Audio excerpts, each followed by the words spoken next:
Dear students, welcome in our channel. इस video में हम सीखने वाले हैं class 11th subject biology chapter number 5 morphology of flowering plants के बारे में।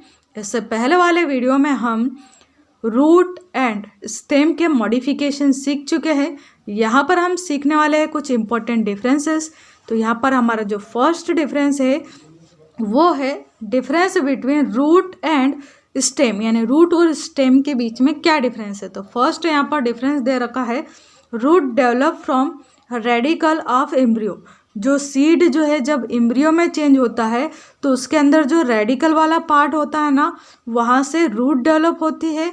और ऐसे ही एम्ब्रियो के अंदर जो प्ल्यूमल और एपिकोटाइल नाम का जो पार्ट होता है वहाँ से स्टेम डेवलप होता है। ठीक है, क्या हो रहा है, जो रेडिकल वाला पार्ट है एम्ब्रियो का वहाँ से रूट डेवलप होती है और जो प्ल्यूमल एंड एपिकोटाइल वाला पार्ट होता है यहाँ से स्टेम बनना स्टार्ट होता है।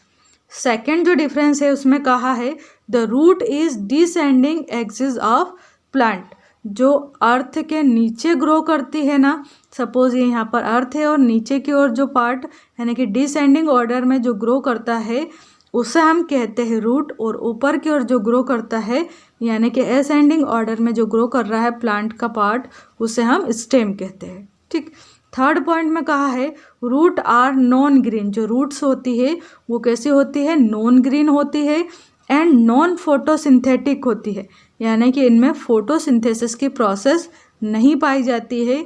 क्यों नहीं पाई जाती, क्योंकि इनके अंदर क्लोरोफिल नहीं होता है। ऐसे स्टेम में अगर हम देखें तो यंग स्टेम्स आर ग्रीन। जो यंग स्टेम होते हैं वो कैसे होते हैं, ग्रीन कलर के होते हैं एंड फोटोसिंथेटिक होते हैं, यानी कि फोटोसिंथेसिस की प्रोसेस इनके अंदर पाई जाती है क्योंकि इनमें क्लोरोफिल प्रेजेंट होता है। फोर्थ पॉइंट है nodes and internodes are absent. जो रूट होती है इसमें नोड और इंटरनोड्स एब्सेंट होती है। जैसे जो भी पौधे होते हैं उसमें जहाँ से पत्तियाँ निकलती है वहाँ पर ऐसे कुछ गठाने बन जाती है ना। तो इस टाइप की जो गठाने होती है ना उनको अपन बोलते हैं नोड, और इनके बीच की जो जगह है ये उसे हम कहेंगे इंटरनोड। ठीक है, जो ये गांठ बन रही है इनको हम नोड कहेंगे और इनके बीच की जो प्लेस है उसे इंटरनोड कहेंगे। तो नोड और इंटरनोड्स जो रूट होती है ना इनमें एब्सेंट होती है, जबकि जो स्टेम होता है उसमें रूट ये नोड एंड इंटरनोड्स प्रेजेंट होती है। ठीक है, इसके बाद नेक्स्ट पॉइंट है यहाँ पर फिफ्थ वाला, birds are absent in roots. जो बर्ड्स होती है यानी कि जो कलिकाएं निकलती है वो रूट में नहीं होती है, जबकि स्टेम के अंदर बर्ड्स प्रेजेंट होती है। सिक्स पॉइंट में यहाँ पर कहा है रूट्स आर नेगेटिव फोटोट्रॉपिक। जो रूट्स होती है वो नेगेटिव टाइप की फोटोट्रॉपिक होती है, यानी कि लाइट के अपोजिट साइड में ये ग्रो करती है, और पॉजिटिव जियोट्रॉपिक होती है यानी कि अर्थ की ओर ग्रो करती है। साथ ही ये पॉजिटिव हाइड्रोट्रॉपिक होती है, यानी कि जहाँ पर इनको नीचे के साइड अर्थ में जो वाटर मिलता है उस साइड ये ग्रो करती है, इसलिए कहा गया है यहाँ पर कि कैसी होती है, पॉजिटिव हाइड्रोट्रॉपिक टाइप की होती है। जबकि स्टेम को अगर देखें हम तो इसके जस्ट अपोजिट रहता है, यानी कि ये पॉजिटिव फोटोट्रॉपिक होता है और नेगेटिव जियोट्रॉपिक होता है, यानी कि ये सनलाइट की ओर ऊपर की साइड बढ़ता है और नीचे के साइड ये नहीं बढ़ता है। ठीक है, बट हाँ कुछ स्टेम ऐसे भी है जो अर्थ के अंदर पाए जाते हैं, जैसे कि आलू है ना, पोटैटो, जिंगर, इनके अंदर जो स्टेम है वही अपना फॉर्म मॉडिफाई कर लेता है और अर्थ के नीचे भी कुछ स्टेम पाए जाते हैं। बट स्टेम को हम उनमें प्रेजेंट नोड एंड इंटरनोड्स की हेल्प से हम उन्हें पहचान सकते हैं। जो स्टेम होते हैं उनके अंदर बर्ड्स आती है, जबकि रूट्स के अंदर किसी टाइप की बर्ड्स नहीं होती है। ठीक है, तो ये था हमारे यहाँ पर डिफरेंस। नेक्स्ट क्वेश्चन देखते हैं। अब नेक्स्ट टॉपिक है यहाँ पर हमारा अंडरग्राउंड स्टेम। यहाँ पर हम सीखने वाले हैं underground stem and underground root के बीच में डिफरेंस। जनरली हम देखते हैं कि जो स्टेम है वो अर्थ के ऊपर रहता है यानी कि एरियल होता है, बट कुछ स्टेम ऐसे भी है जो अर्थ के अंदर पाए जाते हैं, जैसे आलू, प्याज, लहसुन, अदरक, इनमें जो स्टेम है वो अर्थ के अंदर पाया जाता है। तो इनमें और अंडरग्राउंड टाइप की जो रूट्स होती है जैसे गाजर, मूली, सलजम, इनमें क्या डिफरेंस है ये हम यहाँ पर सीखेंगे। तो फर्स्ट डिफरेंस अगर देखें हम यहाँ पर, तो क्या कहा अंडरग्राउंड स्टेम में it bears node and internodes. जो स्टेम होता है उसमें नोड्स एंड इंटरनोड्स प्रेजेंट होती है, जबकि जो अंडरग्राउंड रूट होती है इसमें नोड्स एंड इंटरनोड्स एब्सेंट होते हैं। ठीक है, सेकेंड पॉइंट में कहा है thin scale leaves are present in the nodes, यानी कि पतली पतली स्केल जैसी लीव्स पाई जाती है अंडरग्राउंड स्टेम में, जबकि जो रूट है इसमें इस टाइप की लीव्स नहीं पाई जाती है। थर्ड पॉइंट में कहा है यहाँ पर it contains terminally and axial birds, यानी कि यहाँ पर टर्मिनल और एक्सियल टाइप की बर्ड्स पाई जाती है स्टेम के अंदर। अब एक्सियल बर्ड्स क्या होती है, तो जैसे ये स्टेम है, यहाँ से कोई लीव निकल रही है, पत्ती निकल रही है ना, तो यहाँ पर जो बर्ड रहती है उसे हम कहते हैं कि ये कैसी बर्ड है, तो ये एक्सियल बर्ड है। कैसी बर्ड है ये, एक्सियल टाइप की ये बर्ड है। जबकि जो स्टेम है उसके एंड पर यहाँ पर टिप पर जो बर्ड्स निकलती है इस टाइप से, वो बर्ड को हम बोलते हैं कि ये क्या है, टर्मिनल टाइप की बर्ड्स है। यहाँ पर देखते हैं हम थर्ड डिफरेंस क्या कहा है, terminally and axial birds are absent. जो रूट होती है उसमें टर्मिनल और एक्सियल टाइप की जो बर्ड्स होती है वो एब्सेंट होती है। फोर्थ पॉइंट में कहा है adventitious roots develop arise from roots, यानी कि इसमें एडवेंटिटियस टाइप की जो रूट्स है वो प्रेजेंट होती है, और ये कहाँ से निकलती है, तो ये नोड्स से निकलती है। जबकि अंडरग्राउंड जो रूट है इसमें इस टाइप की जो एडवेंटिटियस टाइप की रूट्स है वो नहीं पाई जाती है। ठीक है, यानी एडवेंटिटियस टाइप की रूट्स जो है वो यहाँ पर एब्सेंट होती है। ऐसे ही फिफ्थ पॉइंट में कहा है यहाँ पर root hair and root cap are absent in underground stem. अब क्योंकि ये स्टेम है, अंडरग्राउंड टाइप का स्टेम है, तो इसमें रूट के अंदर जो हेयर पाए जाते हैं वो रूट केप पाई जाती है, वो यहाँ पर नहीं रहती, यानी एब्सेंट होती है। जबकि जो रूट होती है, अंडरग्राउंड रूट होती है, इसमें रूट जो है रूट के अंदर हेयर भी होते हैं और रूट केप भी होते हैं, यानी कि root bear root cap and hairs. यहाँ पर हम सीखने वाले हैं simple leaf and compound leaves के बीच में डिफरेंस। तो पहले हम पिक्चर की हेल्प से यहाँ समझ लेते हैं कि simple leaf and compound leaf होती क्या है, फिर देखेंगे इनके बीच में हम डिफरेंस। तो यहाँ पर आपको ये जो लीफ दिखाई दे रही है ये कैसी है, सिंपल टाइप की एक लीफ है। जैसे आम, जामुन, जाम, इनमें इस टाइप की लीफ पाई जाती है। ठीक है, जो लीफ है इसकी ये वाली जो बॉर्डर है इसको बोलते हैं अपन लीफ मार्जिन, और ये जो लीफ मार्जिन है वो यहाँ पर एंड होती है, डायरेक्ट इस स्टेम से ये टच नहीं होती है। तो इस टाइप की जो लीफ होती है उन्हें हम बोलते हैं सिंपल टाइप की लीफ।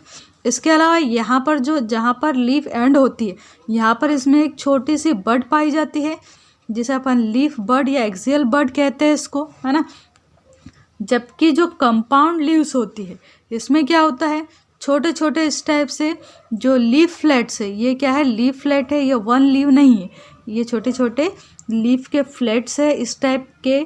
ये यहाँ पर 5 लीफ फ्लैट्स मिलकर यहाँ पर 1 लीव बना रहे। ये पूरी जो आपको दिख रही है ये पूरी 1 लीफ है। क्या है, ये पूरी 1 ही लीफ है यहाँ पर, यानी कि ये जो 1 लीफ है ये छोटे छोटे पार्ट में जब इस टाइप से डिवाइड हो जाती है तो इसे हम कहेंगे कि किस टाइप की लीफ है, तो ये कंपाउंड लीफ है। ठीक है, और इसको हम ऐसे भी पहचान सकते हैं कि जहाँ पर लीफ का एंड होता है ना वहाँ पर एक्सियल बड पाई जाती है, बट यहाँ पर आपको कोई एक्सियल बड दिखाई दे रही क्या, नहीं। जो कंपाउंड लीव्स होते हैं इनके अंदर यहाँ पर किसी भी टाइप की लीफ हमें बड यहाँ पर हमें नहीं दिखाई देती। बड कहाँ पर होती है, जहाँ पर लीफ का एंड होता है, तो ये यहाँ पर एंड हो रहा है इसका लीफ का, इसलिए यहाँ पर इसमें बड है। ठीक है, जबकि यहाँ पर बड नहीं है, तो ये है कंपाउंड लीफ। अब हम देख लेते हैं यहाँ पर जो लीफ है इसके कुछ पार्ट्स, उसके बाद डिफरेंस देखेंगे इन दोनों के बीच में। तो यहाँ पर लिए हमने ये एक लीफ, इसमें देखिए ये इतना इतना जो पूरा पार्ट है इसे हम बोलते हैं लीफ लैमिना। क्या कहेंगे इसे हम, लीफ लैमिना। यहाँ पर इस टाइप से जो ये स्ट्रक्चर निकल रही है ये इसको बोलेंगे स्टिपुल। क्या कहेंगे इसे, स्टिपुल। इसके अलावा यहाँ पर जो बड निकलती है उसे हम एक्सियल बड कहते हैं। ये जो है ग्रीन कलर का ये इस टाइप से जो पार्ट दिखाई दे रहा है आपको स्ट्रेट पार्ट, इसे हम स्टेम कहेंगे। इसके अलावा ये जो डंठल होता है लीफ के अंदर, इसे हम बोलते हैं पेटियोल। क्या बोलते हैं इसे? पेटियोल बोलते हैं। इसके अलावा यहाँ पर ये जो छोटे से गठान टाइप स्ट्रक्चर दिखाई दे रही है, इसे कहा गया है नोड। और ये टू नोड्स के बीच की जो प्लेस होती है ना, इसे कहा गया है यहाँ पर इंटर नोड। क्या कहा गया है इसे? Inter node. ठीक है, अब डिफरेंस देखते हैं हम, ताकि आपको इजीली डिफरेंस समझ में आ जाए। यहाँ पर पॉइंट वाइज देखते हैं हम डिफरेंस क्या क्या है। तो फर्स्ट डिफरेंस दिया है मार्जिन्स का। मार्जिन्स के बारे में क्या कहा है यहाँ पर? जो सिंपल लीव्स है उनके अंदर मार्जिन्स आर इनकम्प्लीटली डिवाइडेड। जो मार्जिन्स है वो इनकम्प्लीटली डिवाइडेड होती है। जैसे सपोज यहाँ पर ये लीफ है ना, और इसके आसपास इस टाइप से जो मार्जिन्स होती है वो इनकम्प्लीटली डिवाइडेड होती है। यानी कि जैसे हम कंपाउंड जो लीफ होती है उसमें देखते हैं कि मार्जिन्स जो है वो पूरी डिवाइड हो जाती है, इसलिए वो यहाँ पर रेकिस तक आती है। ये जो पार्ट है उसको रेकिस बोलते हैं। तो इस टाइप से वो अरेंज होती है, यानी कि रेकिस तक आती है, इस टाइप से डिवाइडेड हो जाती है। ठीक है, जबकि जो सिंपल टाइप की लीफ होती है उसमें यहाँ पर एक ही लीफ जो है वो इस टाइप से प्रेजेंट होती है। और यहाँ पर ये जो बाउंड्री है इस पर अगर जिगजेट इस टाइप से लाइनिंग है भी सही, तो पूरी तरह से डिवाइड नहीं होती है रेकिस तक। ठीक है, इसके अलावा इसमें क्या कहा है? Margins are completely divided. यहाँ पर मार्जिन्स कम्प्लीटली डिवाइडेड होती है। मार्जिन किसको कहते हैं पता है ना हमें? जो लीफ होती है इसके चारों ओर की जो बाउंड्री है इसे ही कहा गया है मार्जिन। बड के बारे में क्या कहा है? सिंपल लीव्स में, in simple leaf there is present an axillary bud in the axis of each leaf. हर एक जो लीफ होती है यहाँ पर, ये लीफ के पास में यहाँ पर एक एक्सिलरी टाइप की बड यहाँ पर पाई जाती है। ठीक है, जबकि कंपाउंड लीफ में इस टाइप की कोई भी एक्सिलरी बड नहीं पाई जाती है। थर्ड पॉइंट में कहा है कि इनमें अगर अरेंजमेंट देखें हम, तो simple leaves are arranged in acropetal succession, जबकि जो कंपाउंड लीव्स है वो एक्रोपेटल सीक्वेंस में या सक्सेशन में नहीं होती। एक्रोपेटल सीक्वेंस क्या होता है? जैसे सपोज जो हम सिंपल लीव्स देख रहे हैं, इनमें एक लीफ यहाँ पर है, तो जो दूसरी वाली लीफ होगी वो यहाँ पर रहेगी, यानी कि इसके जस्ट यहाँ पर अपोजिट नहीं रहेगी, थोड़ा ऊपर रहेगी। ऐसे थर्ड वाली जो लीफ है वो यहाँ पर रहेगी। ठीक है, जबकि कंपाउंड जो लीफ है उसमें क्या होता है? ऐसे जस्ट आमने सामने लीव्स इस टाइप से जुड़ी हुई रहती है। जैसे बबूल का पौधा या गुलाब का पौधा है, उसकी आप पत्तियाँ देखेंगे अगर ध्यान से तो इस टाइप के आपको स्ट्रक्चर्स दिखाई देगी। नीम के पौधे में भी आप पत्तियों को देखना इसी टाइप से सीक्वेंस से जस्ट एक दूसरे के अपोजिट ये जुड़ी हुई रहती है। ठीक है, नेक्स्ट देखते हैं हम। फोर्थ पॉइंट में यहाँ पर कहा है stipules. Stipules are present near the leaf base. जो लीफ बेस होता है ना, जैसे सपोज यहाँ पर ये लीफ है हमारी, तो इसका ये बेस है, यहाँ से एक छोटी सी दूसरी ब्रांच निकल सकती है और उसे हम बोलेंगे यहाँ पर स्टिप्यूल्स। ठीक है, जबकि यहाँ पर जो कंपाउंड लीव्स होती है, बहुत सारी छोटी छोटी लीव्स होती है, तो इनके पास से यहाँ से इस टाइप की किसी भी टाइप की यहाँ पर स्ट्रक्चर नहीं निकलती, यानी स्टिप्यूल्स इसमें यहाँ पर एब्सेंट होते हैं। नेक्स्ट है लीफ फॉल के बारे में अगर देखें हम, यानी कि जो पत्तियाँ है वो कब झड़ती है, तो simple leaves fall down during the spring season. जो सिंपल लीव्स है वो स्प्रिंग सीजन के दौरान फॉल हो जाती है, जबकि कंपाउंड लीफ जो है उसमें अगर हम देखें तो जो रेकिस होता है ना, जैसे स्टेम है और इससे इस टाइप से एक छोटा सा रेकिस निकलता है और रेकिस के दोनों साइड इस टाइप से पत्तियाँ निकलती है, तो पूरा रेकिस का रेकिस ही ये फॉल डाउन यहाँ से हो जाता है। यानी कि rachis also fall down together with leaflets. जो लीफ फ्लेट्स होते हैं उनके साथ में रेकिस भी यहाँ पर फॉल डाउन हो जाता है, और कभी कभी केवल जो लीफ फ्लेट है यही फॉल डाउन होते हैं। 6 पॉइंट में कहा है simple leaves have only one leaf blade. यानी कि जो सिंपल लीव होती है इसके अंदर केवल एक ही यहाँ पर लेमिना या फिर लीफ ब्लेड पाया जाता है, जबकि जो कंपाउंड लीफ होती है ना, इसमें इस टाइप से बहुत सारे छोटे छोटे लीफ ब्लेड्स पाए जाते हैं इस टाइप से, और आपस में वो सब जुड़े हुए रहते हैं। यानी कंपाउंड लीफ में have many leaf plates formed by the incision of leaf blades. और जो लीफ ब्लेड है वो पूरी तरह से इंसिजन होते हैं, मतलब यहाँ पर ऐसे कटे हुए रहते हैं, है ना, और यहाँ पर जो रेकिस होता है उससे पूरी तरह से इस टाइप से जुड़े हुए रहते हैं। ठीक है, एक जो लीफ होती है उसके अंदर कंपाउंड लीफ में इस टाइप से बहुत सारे लीफ फ्लेट्स पाए जाते हैं। पूरे लीफ फ्लेट मिलकर यहाँ पर वन लीफ इस टाइप से ये बनाते हैं, और जहाँ पर ये फिर कंपाउंड लीफ का एंड होता है ना, यहाँ पर इसमें इस टाइप की बड पाई जाती है। तो ये थे हमारे डिफरेंसेस, 3 टाइप के इम्पोर्टेंट हमने डिफरेंस देखे। आई होप आपको सारे डिफरेंस अंडरस्टैंड हुए होंगे। Thank you so much for watching this video. Thank you.